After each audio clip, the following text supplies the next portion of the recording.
నమస్తే, welcome to our channel. ప్రస్తుతం మనతో independent researcher and spiritual scientist Anil Raj గారు ఉన్నారు. వారితో మాట్లాడదాం.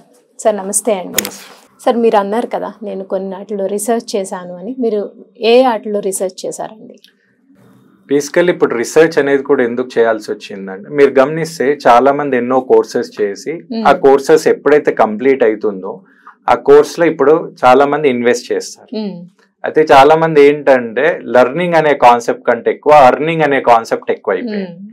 ఇక్కడ నేను ఇంత డబ్బు పెట్టాను, నేను ఎంత సంపాదించుకోవచ్చు, అదే మెయిన్ మోటో ఉంది. అయితే నేనేం ఆలోచించానంటే, ఎప్పుడైతే ఈ 4 స్టేజెస్ నేను చూసాను, mental, physical, emotional, spiritual, lockdown తర్వాత కూడా నేను ఆలోచిస్తే ఇంకొక దాన్ని నేను యాడ్ చేయాల్సి వచ్చింది. అది ఏంటి అంటే, ఈ 4 జోన్స్ లా ఇంకొక జోన్ యాడ్ అయింది, అది ఫైనాన్షియల్ అన్నమాట. అయితే అప్పుడు కూడా నేను ఒకటి ఆలోచించాను ఏంటంటే, ఇప్పుడు ఇది సెకండ్ లాక్డౌన్ మనం చూసాం. ఇప్పుడు ఇన్స్టెంట్ గా మనకి సడన్ గా ఒక 3rd లాక్డౌన్ అయింది అనుకోండి, మన పరిస్థితులు ఏంటి? మనం ఉండగలుగుతామా? ఉండలేం కదా అండి.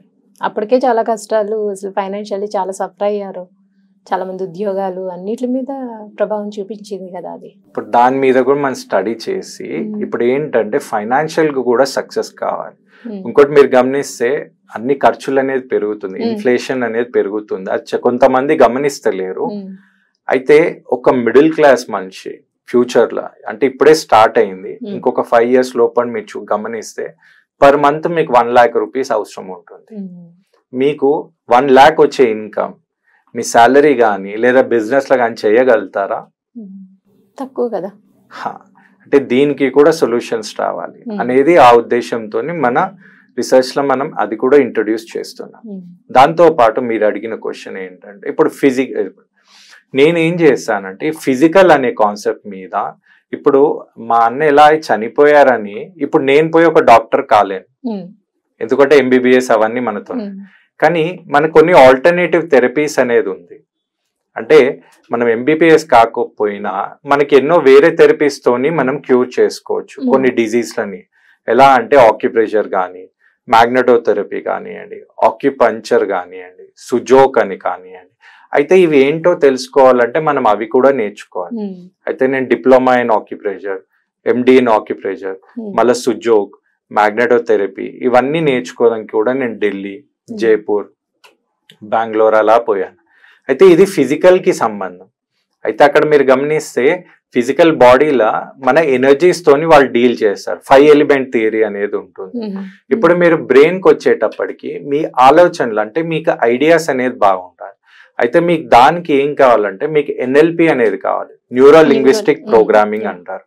దానికోసం నేను అమెరికన్ యూనియన్ ఆఫ్ AUNLP నుంచి నేను కోర్స్ చేశాను.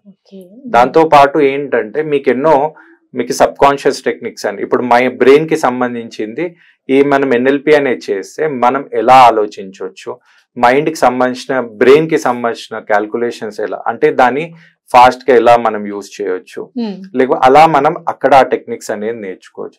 ఈ ఎమోషనల్ కి సంబంధించింది వస్తే అది మైండ్ కి సంబంధించి. అప్పుడు మీరు గమనిస్తే ఇప్పుడు చాలా మంది వింటున్నారు ఇది లా ఆఫ్ అట్రాక్షన్ అని, లేదా ఇప్పుడు ఆర్ట్ ఆఫ్ మేనిఫెస్టేషన్ అని, లేదా విజువలైజేషన్ అని, విజన్ బోర్డ్ అని. ఇప్పుడు చాలా మందికి ఫ్యామిలీలో కూడా ఎన్నో ప్రాబ్లమ్స్ వస్తుంది. ఎందుకంటే అది మైండ్ కి సంబంధించి, మనం కరెక్ట్ డిసిషన్ తీసుకోపోలేకపోవడం, లేదా సబ్ కాన్షియస్ మైండ్ కి సంబంధించి. అయితే చాలా మందికి తెలిసింది ఏంటంటే మైండ్ అంటే, మీరు గమనించండి ఇంగ్లీష్ లో మనం మైండ్ అంటాం, కానీ తెలుగులో మనము మనస్సు అంటాము, బుద్ధి అంటాం. మళ్ళీ ఇంగ్లీష్ లో మనం ఇవి క్యాల్కులేట్ చేస్తే ఓన్లీ మైండే అంటాం. అయితే మైండ్ లో కూడా చాలా మందికి తెలియంది ఏంటంటే ఎన్నో స్టేజెస్ ఉందండి.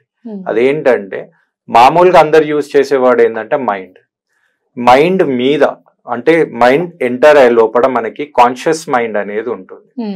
కాన్షియస్ మైండ్ లోపల మళ్ళా సబ్ కాన్షియస్ మైండ్ ఉంటుంది. ఈ సబ్ కాన్షియస్ మైండ్ లోపల మనకి అన్కాన్షియస్ మైండ్ ఉంటుంది. ఈ అన్కాన్షియస్ మైండ్ లోపల మనకి సూపర్ కాన్షియస్ మైండ్ ఉంటుంది. సూపర్ కాన్షియస్ మైండ్ లోపల మనకి యూనివర్సల్ కాన్షియస్ మైండ్ ఉంటుంది. యూనివర్సల్ కాన్షియస్ మైండ్ లోపల మనకి సుప్రీం కాన్షియస్నెస్ ఉంటుంది. అంటే ఇప్పటి వరకు ఇవి ఆన్ పేపర్ బోర్డ్ మీద ఇక్కడ ఎక్స్ప్లెనేషన్ లేదు. అంటే చాలా మంది అంటారు మైండ్ లో అనుకోగానే అన్ని అయిపోతాయా అంటే తప్పకుండా అవుతుంది, కానీ మైండ్ లెవెల్లో కాదు. ఎప్పుడైతే మీరు సూపర్ కాన్షియస్ లెవెల్లోకి వెళ్ళి యూనివర్సల్ కాన్షియస్ లెవెల్ కి కనెక్ట్ అవుతారో అనుకునే అన్ని అయ్యే ఛాన్స్ ఉంది. దానికే మనం లా ఆఫ్ అట్రాక్షన్ అనేది ఉంటుంది. ఇక స్పిరిచువలిజం కి వచ్చేటప్పటికి ఇక్కడ చాలా మంది మీరు గమనిస్తే ఒక మంచి లైఫ్ చేంజ్ కావాలంటే న్యూమరాలజీ చేస్తే, నేమ్ అడ్జస్ట్ చేస్తే లైఫ్ చేంజ్ అయిపోతుంది. ఇంకొక వాళ్ళు అంటారంటే ఆస్ట్రాలజీతోనే అవుతుంది. ఆస్ట్రాలజీతో పాటు నాడీ అనాలిసిస్, నాడీ జ్యోతిషం అనేది ఉంది. దాంతో పాటు కొంతమంది వాస్తు అంటారు. ఇప్పుడు మీకు తెలిస్తే వాస్తువులో కూడా ఇండియన్ వాస్తు, ఫ్యాంక్చుయ్ వాస్తు, పిరమిడ్ వాస్తు, మహావాస్తు, సరల్ వాస్తు, అంటే వాస్తువులో ఇన్ని ఉన్నాయి. మళ్ళా ఇప్పుడు పామిస్ట్రీ ఉంది, హస్తరేఖలు చూసి చెప్తారు. అంటే ఇంకోటి దీంట్లోనే మళ్ళా టారో రీడింగ్ ఉంటుంది, తర్వాత క్రిస్టల్ గేజింగ్ ఉంటుంది. అంటే ఇవన్నీ కూడా ఒక కోర్సెస్. అంటే ఇవన్నీ మీరు గమనిస్తే ఈ 4 zones లో ఏది చేసినా కూడా ఒక మంచి లైఫ్ ఇంప్రూవ్మెంట్ కోసం, అంటే వాళ్ళు ఒక లెవెల్ నుంచి ఇంకొక లెవెల్ కి సక్సెస్ కి దగ్గర రావాలనేది ఒక ఉద్దేశం. అంటే చాలా మందికి తెలియదు వాళ్ళకి ఫిజికల్ గా ప్రాబ్లం ఉందా, మెంటల్ గా ప్రాబ్లం ఉందా, ఎమోషనల్ గా ఉందా, స్పిరిచువల్ గా ఉందా. అయితే ఇవన్నీ అండర్ వన్ రూఫ్ ఉంటే బాగుంటుంది కదా. కరెక్ట్ అండి. ఇప్పుడు నేనంటే ఇంత డెడికేషన్ గా నేను ఫుల్ ఫ్లెజ్ గా అన్ని నేర్చుకున్నాను.